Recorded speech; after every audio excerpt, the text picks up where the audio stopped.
நம்ப முடியாது.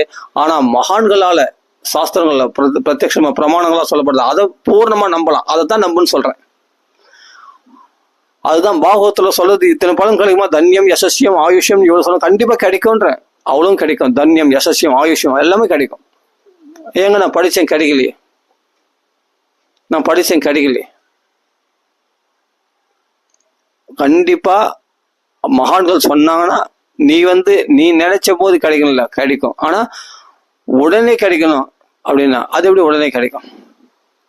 இதை பரீட்சை பண்றதுக்காக முதல் புரிஞ்சுங்க. சாஸ்திரத்தை பரீட்சை பண்ணாதீங்க, பகவானை பரீட்சை பண்ணக்கூடாது. அவன் கருணையினால் கொடுக்கக்கூடியது தன்யம், யசஸ்யம், ஆயுஷம்லாம் பகவானுடைய கிருபையினால மகான் சொல்லியிருக்காங்கன்னா அது கண்டிப்பா நடக்கும். அந்த நம்பிக்கை இருக்கணுமே தவிர அதை பரீட்சை பண்றேன் சொன்னப்பா நடக்கலப்பா அப்படி கிரிட்டிசைஸ் பண்ற, நீ எங்க அடங்கி போற? பகவான் இடத்துல பக்தி உள்ளவங்களுக்கு தான் கிடைக்குன்னு சொல்லிடுது. பக்தியே அற்ற நம்ம பாட்டுக்கு ஏதோ ஒன்று பண்றேன், எனக்கு இப்போ கடையில் சரி நான் படிச்சிட்டேன், இப்போ ராமராமா சொல்ல என் பாவம்லாம் போயிடுச்சான், அப்போ நான் துன்பங்களே இருக்கக்கூடாது, நான் ரெண்டு 3 நாமா சொல்லிட்டு எனக்கு நடக்கலையே அப்படின்னு சொல்லக்கூடாது. ஏன்னா நீங்க நடக்கும்னு சொன்னீங்களே, ராமராமான்னு சொன்னா இந்த பக்கம் தேவையில்ல நடக்கும்னு சொன்னீங்களே, என்ன நடக்கணும்? அதுதான் சொல்றேனே, கருணையினால பகவான் இந்த நாமத்தினாலையும் பாகவத பாராயணத்தினாலையும் எல்லாம் ஃபர்ஸ்ட் பகவானுடைய கிருபையை அபேட்சிக்கணும்.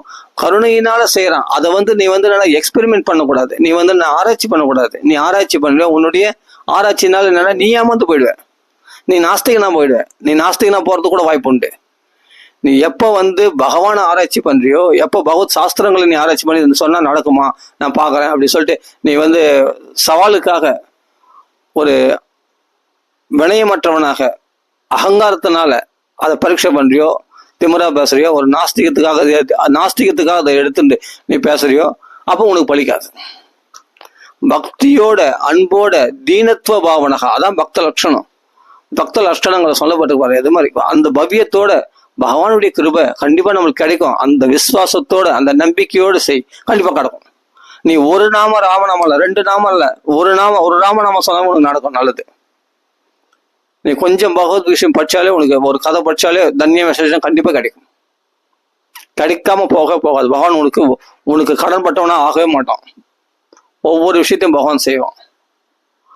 நம்ம நம்பிக்கை அப்ப நம்பி பாருங்க, சௌக்கியமே அதிகமா இருக்கும். ஒவ்வொரு விஷயத்தையும் நம்ம நம்பும் போது அப்பத்தியா இந்த சரித்திரம் படிச்சா தன்யம், யசஸ்யம், ஆயுஷ்யம், சௌச்சம் எல்லாமே இது சௌக்கியம் எல்லாமே கிடைக்குமாமே, சௌமியம் அப்படின்னா ஆச்சரியமா இருக்கே, அருமையா இருக்க. குடும்பத்துல ஒற்றுமைட்டாங்க எல்லாம். அப்ப நம்ம இந்த சரித்திரத்தை அடிக்கடி படிப்போம். அப்படி ஆசையா படிக்கணும், அப்படி அன்போட படிக்கணும், அப்படி பிரேமையோட படிக்கணும்.